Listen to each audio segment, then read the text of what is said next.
Today, we're diving into a drug that really operates on the razor's edge of medicine. Now, this isn't some prescription you pick up at your local pharmacy. Nope. This is a highly specialized tool for those moments when speed is everything. We're talking about methohexital, the high-speed anesthetic. Okay, so picture this. You're in a hospital, maybe the ER. A patient needs to be put under right now for a really short but really painful procedure, like, say, setting a dislocated shoulder. There is absolutely no time to waste. So how do you do it? How do you get someone into a state of deep sedation safely and effectively in literally seconds? Well, that's the exact problem methohexital was created to solve. So what is this stuff exactly? Methohexital sodium is part of a drug class called barbiturates. You can think of them as a powerful dimmer switch for the entire central nervous system. And the keywords here are short-acting. Its whole purpose is to quickly bring on anesthesia, that's the loss of sensation, and hypnosis, which in a medical context just means a sleep-like state. It's designed to hit fast and then, just as importantly, fade away quickly. And that really gets to its core mission, doesn't it? Think of this drug less like a blunt instrument and more like a surgical tool with one single objective: get that patient sedated and get it done fast, when the clock is ticking against you. Its entire chemical makeup is built around that one goal. Because of that, its uses are super specific. It's the go-to choice for those procedures that are over almost as soon as they start. But, it also has a pretty important supporting role. For much longer surgeries, it can be used as what's called an adjunct, basically a helper drug.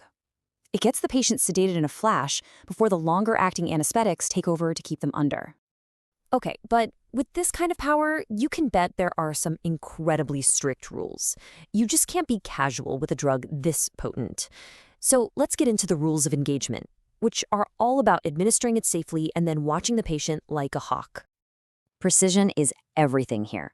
First up, it only goes in through an IV. That's it. Second, and this is a huge deal, the medical team has to be absolutely sure it doesn't accidentally get injected into an artery or leak out of the vein. That leak is called extravasation, and both of those mistakes can cause really severe tissue damage.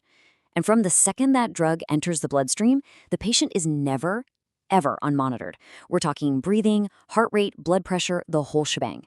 Everything is watched constantly, because with a drug this strong, things can go wrong in a heartbeat. And this constant monitoring isn't just some behind-the-scenes thing. It's a key part of patient care. Before anything happens, patients are told, hey, we are going to be watching over you every single second. It's all about providing that reassurance and building trust while this powerful medicine does its job. All right, so any powerful tool has its dangers, right? And methohexital is no different. The very thing that makes it so effective is also what creates some pretty serious risks. So let's talk about how we navigate those potential adverse reactions. The number one absolute biggest and most immediate risk is respiratory depression. To put it simply, it can slow down your breathing or it can stop it altogether. A large enough dose can trigger apnea. That's a complete, though temporary, stop in breathing. This is exactly why that constant respiratory monitoring is rule number one. No exceptions. And it's not just about breathing. It can also whack the cardiovascular system pretty hard. This can show up as tachycardia, where your heart starts beating way, way too fast, and hypotension, which is a sudden sharp drop in blood pressure. For the anesthesia team, managing this is a really delicate balancing act. And like other powerful depressants that work on the central nervous system, there are some serious psychological risks to be aware of. The potential for abuse and its association with suicide risk means this drug is kept under extremely tight control. It's a sobering reminder that barbiturates can have profound effects that go way beyond the operating room. This also means it's definitely not for everybody. It's what we call contraindicated, meaning it absolutely must not be used in anyone who has an allergy to barbiturates. On top of that, you have to be incredibly careful with patients who have liver or kidney disease. I mean, think about it. Those are the organs that filter and clear the drug out of your system. If they aren't working right, the drug can hang around for way too long, seriously increasing the risk of harm. No drug is an island. It never works in a vacuum. Its effects can be ramped up, changed, or even canceled out by other things in a person's system.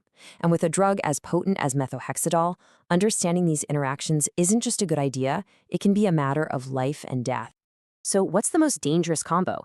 Anything that also depresses the central nervous system. We're talking opioids, alcohol, you name it. When you mix those with methohexital, you get this dangerous multiplier effect. That risk of respiratory depression, which we already said is the biggest concern, suddenly gets amplified to a critical, life-threatening level. And there are a couple of other key interactions to watch out for. Using it with benzodiazepines, for example, is considered duplicate therapy. It's like using two different tools to do the exact same job. And the result is an anesthesia that just lasts way too long. And then there's a really practical issue. You can't just mix it in an IV bag with a bunch of other drugs. It's chemically incompatible with a lot of other solutions, meaning it could react and become useless, or even harmful. So when you boil it all down, what's the big takeaway? Methohexital is an amazing medical tool. It offers incredible speed and precision right when they're needed most. But all that power comes with an immense, heavy responsibility. Its safe use depends completely on following strict protocols, on constant vigilance, and on a really deep understanding of its risks. It's a perfect example of a challenge in modern medicine. How do we use our most powerful tools effectively while never, ever losing sight of the heavy responsibility they demand?